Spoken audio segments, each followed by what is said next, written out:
네, 데이 5의 개념 설명 시작하도록 하겠습니다. 오늘은요, 최대 공약수와 최소 공배수의 활용 두 번째 시간인데요. 활용하면 실생활과 관련된 말로 된 문제다라고 얘기했는데 두 번째 활용 시간에는 대표적인 유형 두 개를 풀어보도록 할게요. 자, 첫 번째 유형 볼까요? 두 분수를 자연수로 만드는 문제입니다. 문제 읽어볼게요. 두 분수 8분의 9, 16분의 15 중 어느 것을 택하여 곱해도 자연수가 되는 가장 작은 분수를 구하여라 라는 문제인데요. 이때 두 분수가 기하분수가 아니라면 일단 약분해 주는 것을 잊지 말길 바랍니다. 자, 이 문제를 풀기 위해서 가장 핵심적인 개념은요. x분의 y가 자연수일 때요.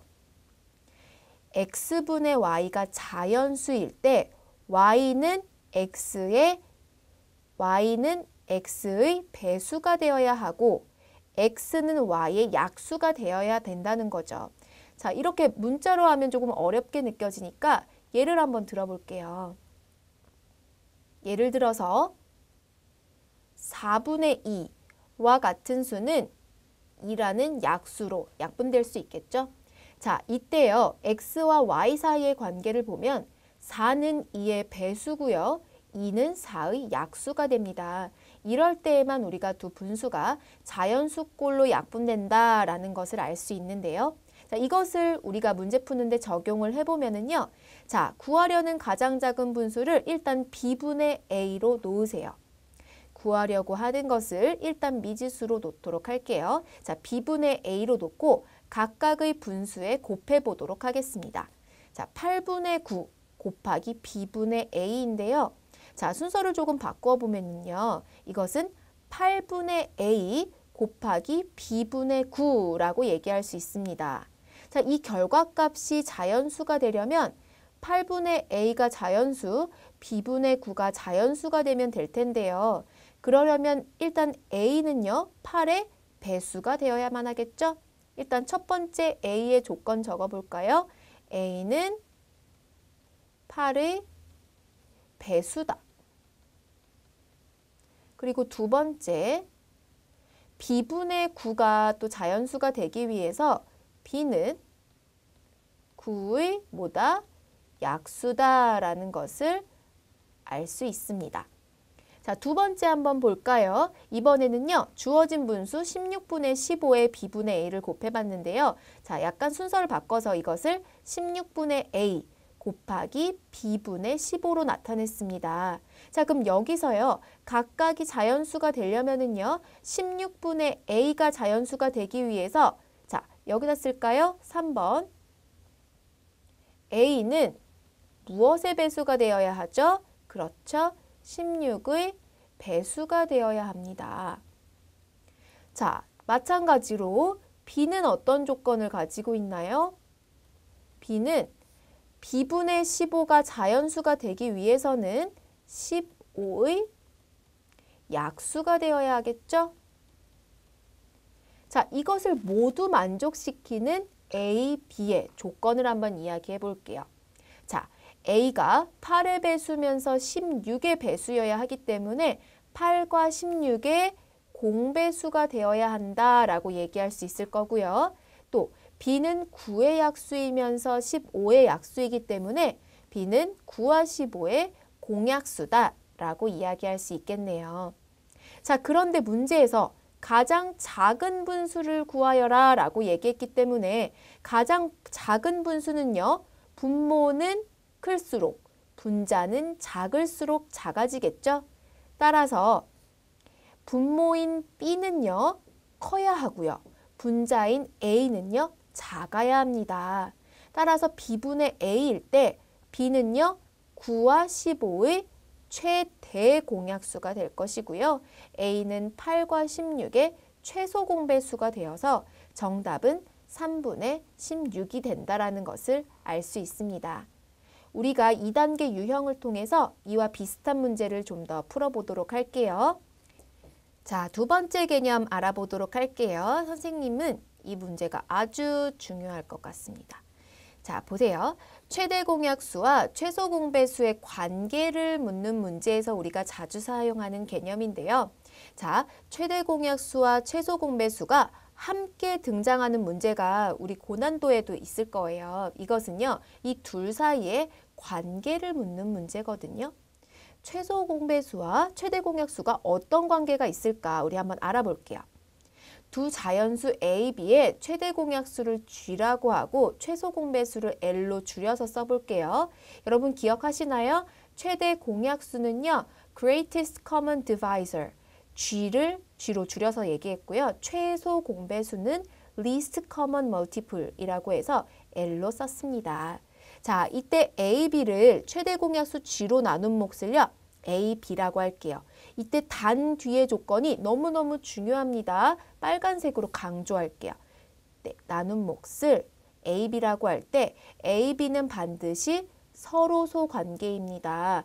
만약에 A, B가 서로소 관계가 아니면 이 G가 최대 공약수가 아닌 것이 되겠죠? 자, 마지막에 이렇게 서로소가 되는지 반드시 확인해야 됩니다. 이렇게까지 얘기하면 잘 와닿지 않는데요. 자, 이렇게 문제, 예시를 통해서 다시 한번 알아볼게요. 자, 문제 보시죠. 두 수 24와 42가 있을 때, 자, 이렇게 거꾸로 나눠보면은요, 최대 공약수가 6인 것을 알 수 있습니다. 6으로 나눠보면은요, 몫이 4와 7이 되죠. 4와 7은 서로소 관계이기 때문에, 이 6이 최대 공약수다라는 확신이 듭니다. 따라서 G는 6이니까 24를 4 곱하기 6이라고 쓰는 대신에 4 곱하기 G라고 나타낼 수 있습니다. 42도 마찬가지로 7 곱하기 G, 7 곱하기 최대 공약수로 표현할 수 있어요. 맞나요? 자, 그렇다면 최소 공배수는요, 이렇게 곱한 꼴이 되니까 6 곱하기 4 곱하기 7이 될 것이고요. 자, 6 곱하기 4 곱하기 7 대신에 우리가 6 대신에 최대 공약수의 기호인 G를 넣고요. 4, 7 대신에 서로소 A와 B, 문자를 대신해서 넣으면 이러한 관계를 찾을 수 있습니다. 최소 공배수는 최대 공약수 곱하기 A, B구나 라는 것을 찾아낼 수 있습니다. 잘 이해가 되시나요? 여기다가 한 가지 개념만 더 추가할게요. 자, 이번에는요, 두 수를 곱해보려고 해요. A라는 수는요, 최대 공약수 곱하기 A, B라는 수는요, 최대 공약수 곱하기 스몰 b가 됩니다. 그랬을 때 두 수를 곱해보면은요, 이것은 G 곱하기 A 곱하기 G 곱하기 B가 될 것이고요. 자, 곱셈의 순서를 바꿔보면 이것은 G 곱하기 A 곱하기 B가 되는데요. 자, 여기서 우리가 뭘 배웠죠? 최소 공배수 L은 G 곱하기 A 곱하기 B다라는 것을 배웠죠. 따라서 이 자리 대신에 L을 집어넣으면 A 곱하기 B는 G 곱하기 L, 즉 두 수의 곱이 최대 공약수와 최소 공배수의 곱이 된다라는 것을 알 수 있습니다. 이렇게 되는군요. 두 수의 곱이 최대 공약수와 최소 공배수의 곱이 되는군요. 매우 중요합니다. 자, 기억하기 쉽도록 G와 L의 순서를 바꿔서 이렇게 외우도록 할게요. 선생님이 외우라고 하는 공식은 많이 없는데 이것은 우리가 외우고 있으면 아주 유용하게 사용할 수 있습니다. 두 수의 곱은 LG다. 사랑해요 LG라는 측면에서 외우기 쉬워서 이렇게 순서 바꿔봤어요. 두 수의 곱은 LG다. 자, 정리해 볼까요? 두 자연수 A, B의 최대 공약수가 G이고 최소 공배수가 L일 때 A, B를 G로 나눈 몫을 각각 A, B라고 얘기하면 A, B는 반드시 서로소 관계여야 하고요. 이때 A는 GA, B는 GB로 나타낼 수 있다. 그리고 최소 공배수는 최대 공약수 곱하기 A 곱하기 B가 되고요. 두 수의 곱은 LG다. 최소 공배수 곱하기 최대 공약수다. 다시 한번 와닿지가 않으면요. 예시 들어서 확인할게요. 예 한번 들어보죠. 18과 24로 예 들어볼까요? 자, 18과 24의 최대 공약수 구해볼게요. 6으로 나눠보면 3과 4가 되겠죠? 3과 4는 서로소 관계니까 더 이상 나눌 수 없고요. 따라서 최대 공약수는 6이 된다라는 것 알 수 있습니다. 이때 18이라는 수는요. A 곱하기 G, 3 곱하기 6으로 나타낼 수 있고요. 이것은 우리가 A 곱하기 G다 라고 문자를 통해서 나타낼 수 있습니다. 24는 어떤가요? 24는 4 곱하기 6이죠? 4 곱하기 6인데 이것은 마찬가지로 B 곱하기 G로 표현된다라는 것을 알 수 있습니다. 자, 그리고 최소 공배수 L은요. 6 곱하기 3 곱하기 4가 되겠죠? L은 6 곱하기 3 곱하기 4가 되는데 이것은 우리가 문자로 나타내 보면 G 곱하기 A 곱하기 B가 된다라는 것을 확인할 수 있습니다. 마지막으로 두 수의 곱을 살펴보면은요. 18 곱하기 24는요. 그렇죠. 6 곱하기 최소 공배수인 6 곱하기 3 곱하기 4와 같아진다라는 것을 알 수 있습니다. 문제 풀어보면서 이 개념을 적극 활용해 보도록 할게요.